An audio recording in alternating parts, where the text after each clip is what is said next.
The seeds that were planted in your past will be eventually what shows up in your future. And what I mean by that is rebound relationship videos. This channel was actually started talking a lot about rebound relationships, attachment styles. And lately, I've had a lot of those individuals come back from those old videos and demand new content. So in today's video, we're going to revisit another video of mine. Does my ex love the rebound? And I'm going to give you 10 facts about the rebound relationship.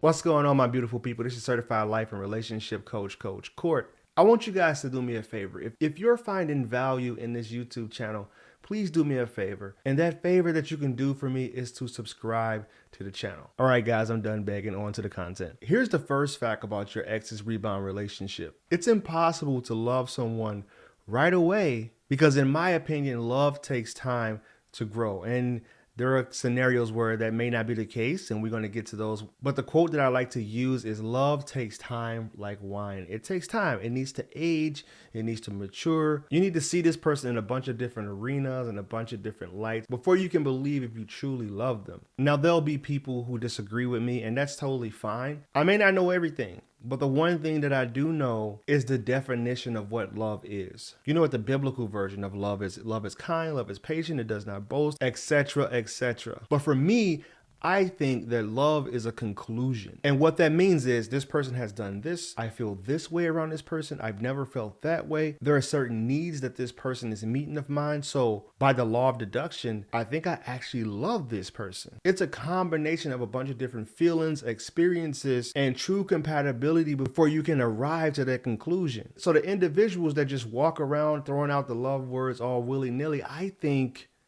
that is a form of manipulation, because those feelings that you feel for them are usually fleeting and not the actual conclusion of a bunch of different feelings and experiences. Number two is, when your ex claimed that they do love the new person, then there must have been some form of overlapping happening here. There must have been a form of cheating. I mean, they may have already been having an emotional affair or a physical affair. They could have been someone that they've always known, a person that always had a crush on them, someone that they were giving relationship advice to or taking relationship advice. Could be your cousin's best friend. And usually it's always someone that's within that circle. They are very rarely a stranger. I'm just going to put that out there. I bet you guys are used to the scenario where someone's saying, oh, I met them 2 weeks after. I wasn't even expecting for them to pop up into my life. I never even expected to be dating anyone after you. And then you had this little voice in the back of your head saying, wait, if this was happening at this time and they are posting on social media at this time, a week after they broke it off with me, then how are they claiming to be so in love so quickly? Listen to your intuition on this one. Something was up. And the third fact is, if that is the case with this person that you was in a relationship with, then it will be very difficult to actually trust someone like that, even moving forward.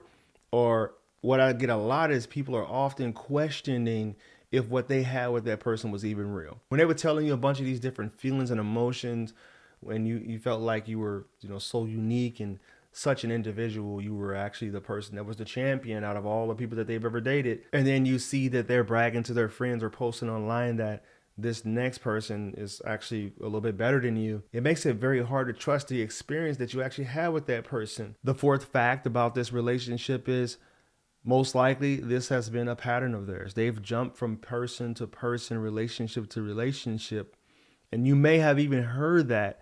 You may have even been told that by the person. I just tend to move on from people. I do grieve, but at the end of the day, it's my life. I'm just going to move on. Or you may have even taken this person from someone else. And that is the biggest red flag for me. If you were successfully able to poach someone from someone else, you should never have been able to trust that person completely anyway. I mean, unless that relationship was irreconcilable and they had broken that completely off. There were no feelings or emotions. I see that a lot when people are separated and trying to work on a divorce and they haven't lived with each other in 2-3 years. And yeah, that's a whole different scenario. But if this is someone whose ex started to spiral after the breakup and they started to maybe even stalk you and say, hey, this is my person, they probably had led that other person on and pulled the rug from them and jumped into a relationship with you. Which leads us to number 5, which is, this was inevitable. They are someone who have a hard time being content in relationships, which means no matter what you've done, no matter how much you took them on lavish vacations, you've done everything for them, you've shown up for them in ways that they ex never showed up for them, this was still going to be the end result. There's a saying that goes, how you get them is how you'll lose them. If you got them when they were with someone else, you lose them to someone else. Number 6, and this is the one where I'll give them the benefit of the doubt. They were probably vulnerable. But then again, you should be asking yourself, do I want to be with someone who is that vulnerable, or who has that frame of mind where they can't stick things out and push through the power struggle stage of this relationship? That takes me back to the previous one. It'll be hard to trust someone who has that frame of mind. And number 7, I had to put this one in here. They may have an insecure attachment style. And if you guys have been on this channel for long enough, you'll understand that, attachment styles are a real thing. You have 4 primary attachment styles. Dismissive avoidant, which is more of that independent, autonomous type of style. Anxious attachment, which is someone who is very anxious within relationships. They have big abandonment wounds, and you often see them in more codependent type dynamics. You have the secure attacher, which is the attachment style that everyone strives to have. Then you have the disorganized attachment style, which is someone who has a combination of the anxious attachment and a dismissive avoidance. More about those attachment styles are all over my channel. Number 8 is the one that is going to be very grim to a lot of you guys that are looking for encouragement, a little bit of a boost, a little bit of positivity, a little bit of hope, which is rebounds have been working out more and more over the years. Or they have the illusion of working out. They'll have the kid, they'll get engaged, they'll even get married, they'll move in together.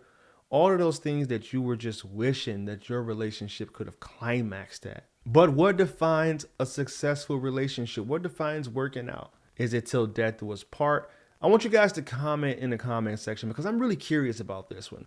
What do you consider a successful relationship? Some people consider it 10 years, 15 years, 20 years. Shoot, some people may see a successful relationship being longer than 6 months or a year. I'm curious to know what you guys consider a successful relationship. Number 9 is the individuals who usually do this have some type of pre-existing condition. They may be live with some type of cluster B personality traits, which is your narcissist, your bipolar, your antisocial personality disorder, histrionic, borderline personality disorder. They may have always been in unhealthy, maybe even tumultuous, volatile relationships in the past, and they may have been mainly the cause. And what that looks like is anger issues, impulsiveness, chronic cheating. So that's what I mean by having some type of pre-existing issue that you probably already knew about. They've already told you about it. They may even be taking current medication for. And I'm not trying to demonize anyone that struggles with those issues, but based on my experience, they tend to be the ones who really struggle to be content with their current partner. The fact number 10 is this was for the best. You dodged a bullet. The rebound actually helped you sooner than later. I mean, if you guys are someone who has only been with that person for a couple of years, I'm sorry for the people who've been with that person for 20 years and they rebound to someone else, because then you're most likely devastated. I'm a firm believer that anything that happens to you in life is meant to either help you grow or to help you become the best version of yourself. So if you found this video of any value, please like, comment, and share. You can reach out to me on my other social media accounts. Instagram is I am Coach Court. TikTok is I.am.coachcourt. Facebook is Coach Court. And right here on YouTube is Coach Court. Thank you guys. And always remember, when you go be loved, you'll never have to find it.